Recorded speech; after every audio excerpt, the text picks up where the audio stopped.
Hey Adam, can you tell me a little bit about the experience you're having right now?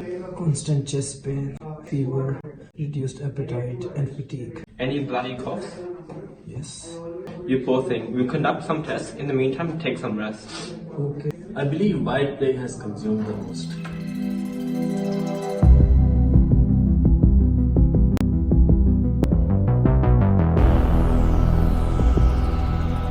Tuberculosis, or TB for short, is an airborne infectious disease caused primarily by the mycobacterium tuberculosis bacillus.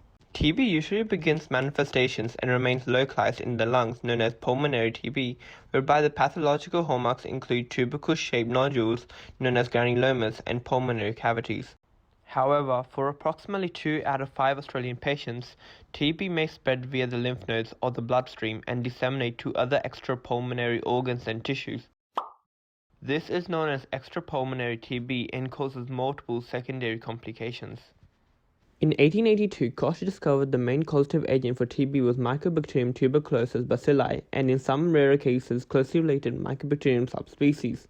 They have a rod shape and a waxy mycosilic acid cell envelope which protects it from drying out and weak antimicrobials. They are aerobes and have a long generation time, producing delayed symptoms. Aerosol droplets of Mycobacterium bacilli are initially inhaled and travel along the airways. They pass through the ciliated bronchial epithelium and mucus traps. However, only a small fraction of bacilli, usually 5 micrometers in length, enter the alveoli. Upon its entry, its mycocolic acid cell wall helps protect it from antimicrobials in the alveolar lining fluid. Next, alveolar macrophages rush into the infection site. They engulf the bacillus into a phagosome via interaction of its toll-like receptors with the Mycobacterium surface proteins.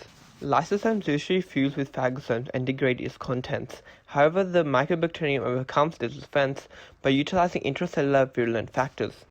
It releases PTPA protein, which inhibits phagosome acidification, and chronin-1, which prevents fusion between phagosomes and lysosomes. As a result, the bacillus proliferates extensively by binary fission, and it begins to degrade nearby extracellular matrix and blood vessels by releasing collagenases and proteases.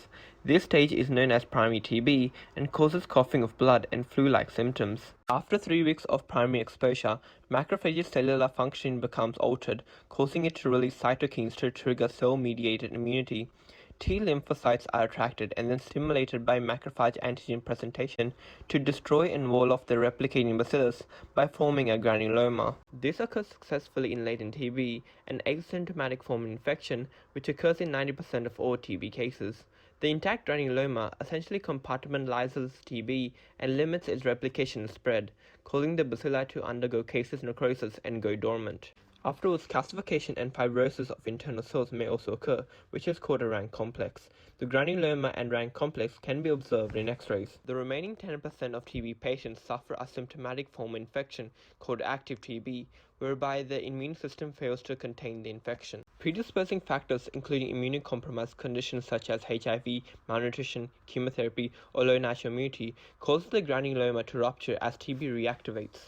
The memory T cells intensify immune responses, which ultimately fail, causing liquefacted necrosis and pulmonary cavitation as collateral damage. TB continues to spread into the upper lobes in search for more oxygen and extrapulmonary tissues, causing more damage and complication along its way.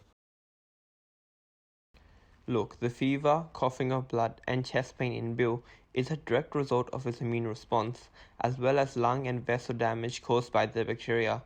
His weight loss and reduced appetite is attributed to the body's hormonal changes caused by hypoxia, causing a phenomenon known as wasting.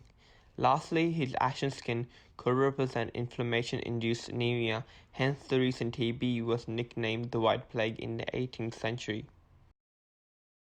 Tuberculosis incidence and mortality is low in Australia, with approximately 14,000 new cases in 2017, with 0.2 deaths per 100,000 people.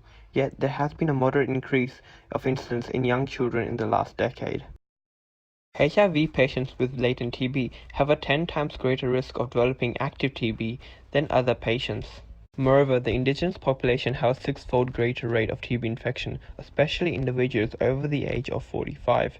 However, 85% of cases come from Australians born overseas, with a 20 times greater likelihood of infection. This is likely due to reactivation of latent TB, which was contracted overseas.